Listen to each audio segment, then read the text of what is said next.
It was something he was so proud of. I'm right now visiting where my mom lives, which is the house I grew up in. And I'm in his office, which is full of just about every award and gold record you can imagine. But the one that has always had a place of honor is this. And it was something that he was incredibly proud of. And so, kind of growing up, we had heard about the Irish Derby and Meadow Court. And then, when we were so kindly invited to visit by Duty Free, it was just a fantastic opportunity for our children to see what all the fuss had been about. So uh, it was a wonderful adventure.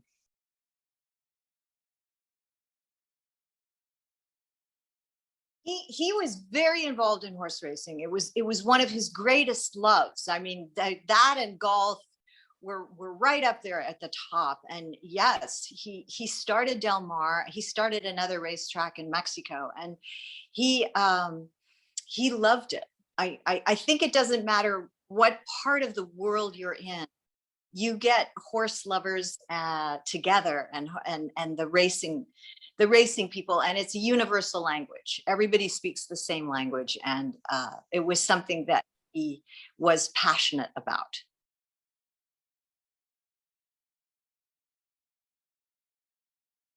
And how lucky were we that that happened?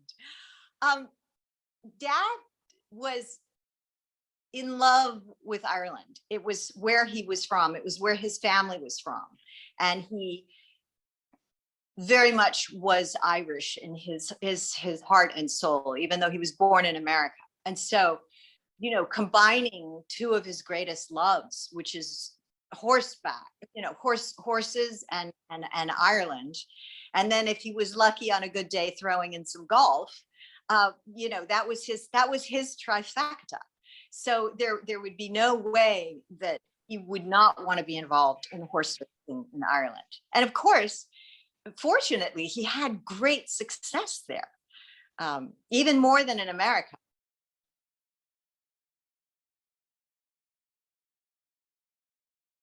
I think it kind of meant everything. It's such a huge honor for anybody involved, and I think because of his great love of the country, it made it even better.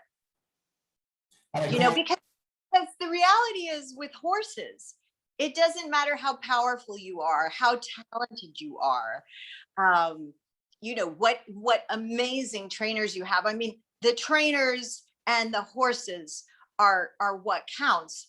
But even then, it's the luck of the draw. It's the way the course is running. It's how the sun rises that day. So there's an incredible amount of, I think, uh, knowledge and training, and then you've got luck.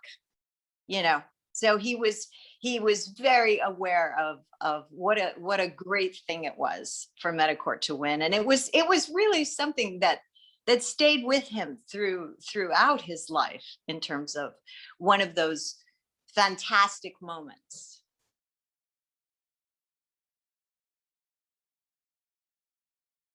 How lucky could I be? We grew up with Dad singing to us just for fun, casually, or whistling throughout the house. And that was definitely one of the songs we heard a lot, And of course, as, as was many of the Irish lullabies. And our children grew up with him, and hopefully another generation will grow up hearing his music. But the Irish lullabies and all of those songs were who he was in his heart. So I think they counted for more.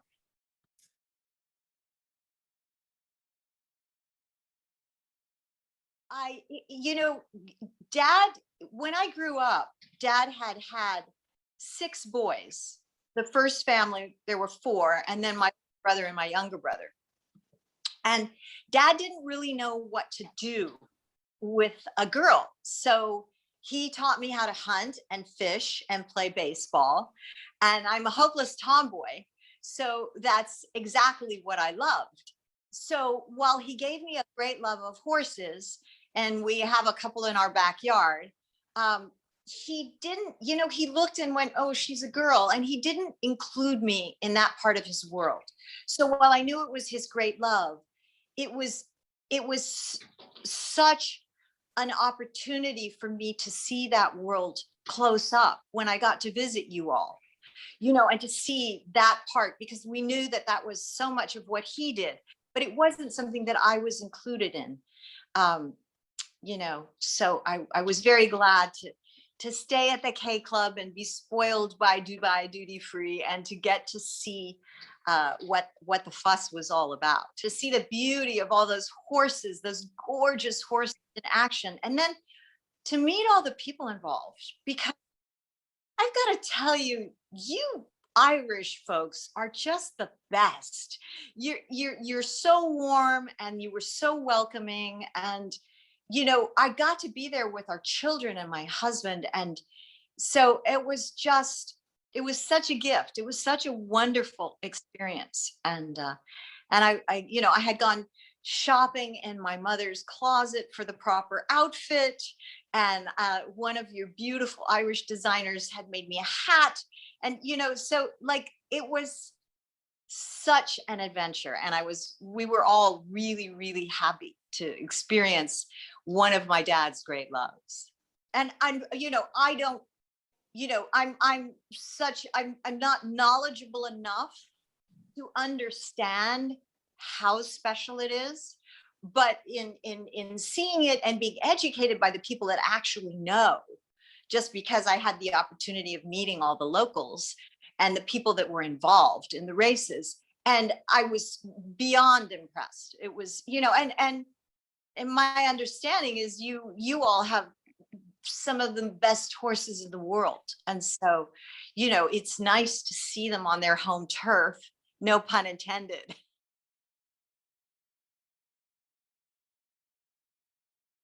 It was wonderful for us because I got to come with our family who hadn't been to Ireland, and our children, and I had been fortunate enough to go quite a bit as a child. Either we performed with dad, I spent a summer there with my nanny's family, but I hadn't been as an adult. And then to be able to come with my children was very, very special, you know. And then I got to come back again a few years later because I was publicizing dad's Christmas CD because he had a new one, and I got to go again. So, there was this big gap of time when I didn't get to go to Ireland, and now hopefully it'll be a little more regular. The kids went mad for it. It was really, really great because as much as I loved it, they loved it equally.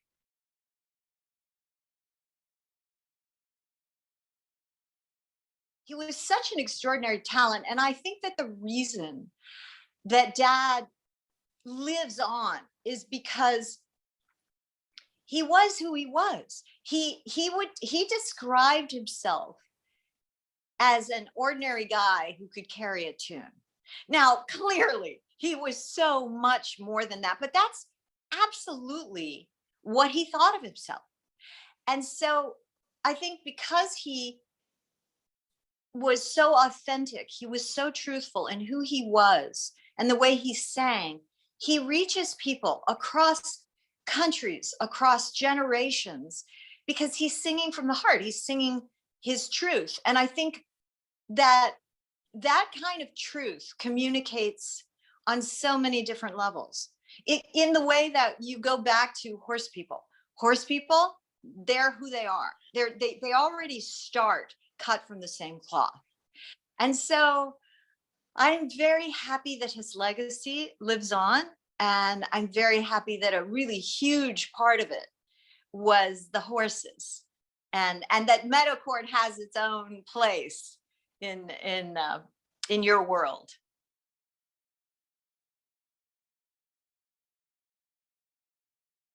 I am indeed a trivia question. I have to say it was a wonderful part of my life. I am I am thrilled to have lowered the bar for a generation of people watching TV. But it was great fun.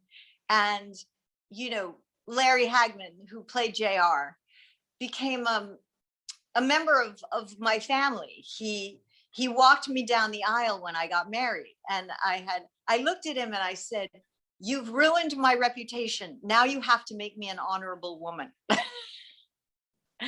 But Dallas was a wonderful experience, and I had a really good time, and it was great fun to have my 15 minutes of fame. It was interesting because when I auditioned for Dallas, they were very reluctant to hire me because they didn't think that the general public would accept Bing's daughter, White Christmas, Minute Maid commercials, doing all these terrible, vampy, trashy things to JR. And so they were very nervous about it. But they took a chance on me, and clearly it worked. But when I was hired on the show and when I began, Dallas hadn't hit its stride. So it was wonderful for me because I got to be a part of that rise to extraordinary, crazy fame. And we were all, every day, it was like more people watched and more people watched. And every week the numbers got bigger and bigger. And none of us had any clue that it would get that big, or that when the Who Shot JR thing happened, that the secret would be kept for so long, because there was an actor's strike and there was a hiatus. And so what should have been kept a secret for maybe a month ended up having been a secret for over 3 months. And, you know, it was quite exciting at the time. You know, and I was a puppy. I was hired on that show when I was 19. Yeah, so it was I would read these scripts and go, wow, really? I'm doing that?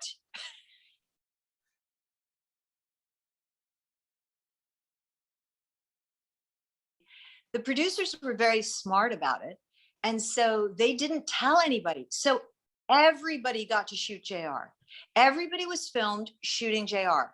The makeup artists, the producers, Larry got to shoot himself. All of the women got to shoot him. I mean, it was really great fun because they just, you know, they had the camera focused on the door, and then, you know, somebody would walk up and pull the trigger, and then somebody else would walk up. So if for some reason the secret had gotten out and it had been found out that I had shot JR, or if the Linda Gray or Victoria Principal, if the women had asked for too much money, then they would have been the ones to shoot JR. So the producers were incredibly canny about how they did the whole thing. And Larry had taken me aside in the early days and said, I just want you to be prepared, you know, get a good publicity person, just be prepared. But I'm Irish and I can keep a secret better than anybody. So I wasn't entirely surprised, but I also wasn't going to be telling anybody.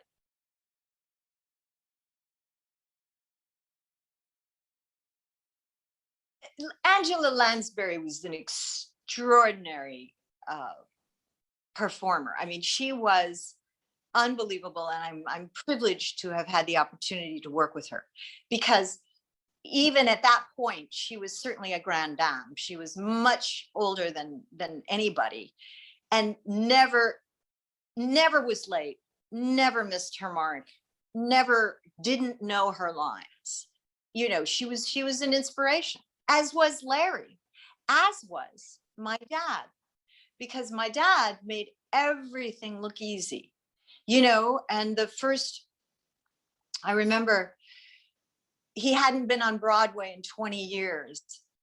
And he decided he wanted to go back to the stage. And opening night, I went into his dressing room, you know, and he was sitting reading the paper and drinking a milkshake, which, I mean, if anybody knows anything about singing, is like, you don't drink milk. And he was drinking a milkshake. And I said, Dad, aren't you nervous? And he looked at me and he said, nervous? What's there to be nervous about? So that's kind of who he was. But I was fortunate in both my upbringing and my career to be around, and my dad and my mom were certainly the primary influences, to be around consummate professionals, and I always felt like if Bing Crosby could be professional, then nobody in the world had the right not to be.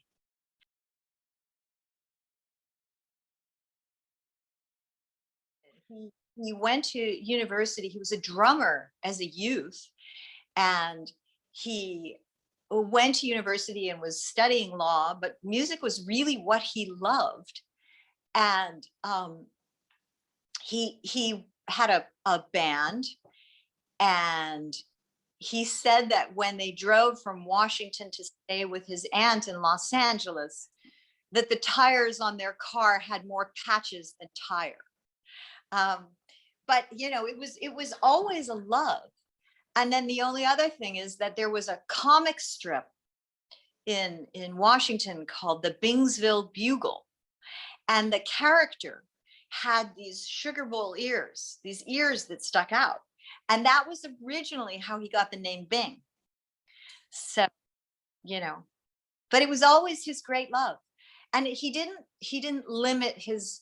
We all know him through maybe the Irish lullabies and the Christmas carols, but he had such a range. And when he started, he was very, very much a jazz singer as well. And I think he changed music in the way that it was sung and in the way that it was listened to forever.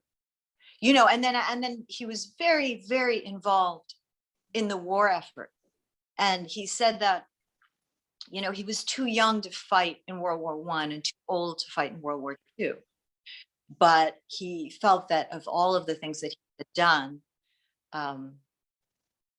that supporting the troops, because he was over there all the time and visiting hospitals and singing, and that was one of the most important contributions that he ever made, and he was very quiet about it, but it counted for a great deal.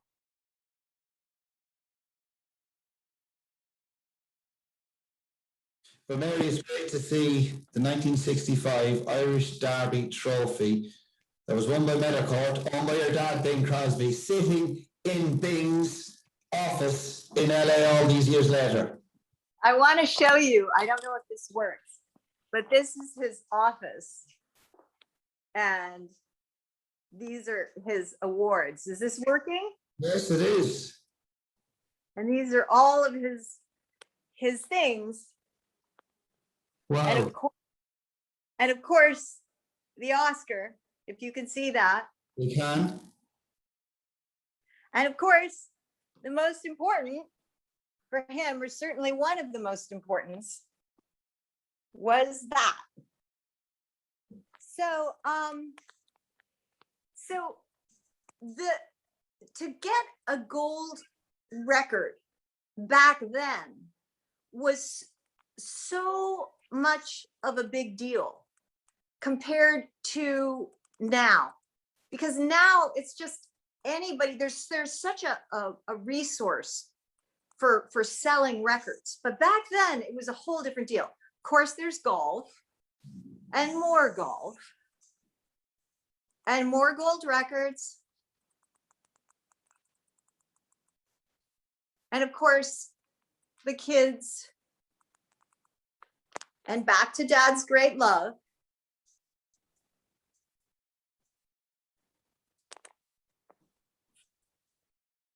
And then that was for Going My Way.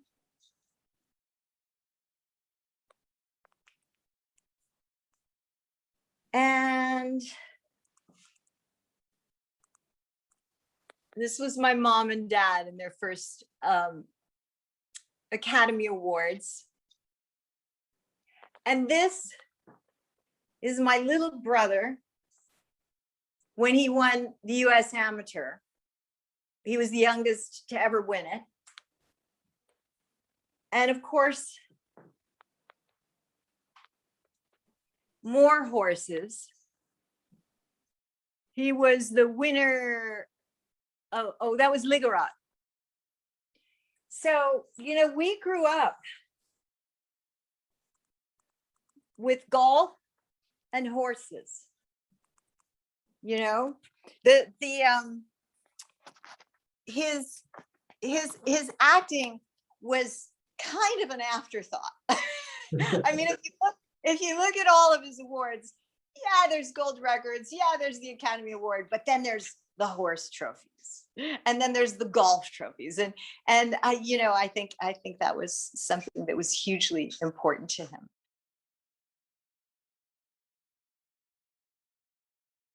This is you probably won't have time, but it's kind of a great story.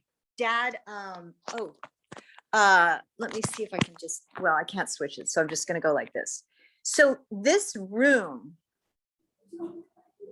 Dad did, he did a movie with Marion Davies, who that painting is from a movie he did called Little Boy Lost. But Dad did a movie with Marion Davies, who is Randolph Hearst's mistress. And Hearst was building his castle called San Simeon, and they became friends. And the wood in this office was the leftovers, because he would buy castles in Europe and ship them over. And when they did movies, you were paid by the week. And Dad was kind of an up and coming actor. But because he was doing this movie with Marion Davies, they would have these amazing lunches with 16-piece orchestras and smoked salmon, and everybody would get drunk and nobody would shoot in the afternoon because they were having too good a time. So the movie went from a week, from maybe a month of a shoot to 3 months. And as he got paid by the week, it made him the highest paid actor in Hollywood. So he not only ended up getting these amazing rooms, but he got launched as a really highly paid actor. So it's kind of funny. A wonderful story. Have an amazing weekend, and thank you so much. It was such a wonderful experience for me to see it. And so I hope you all have a wonderful time.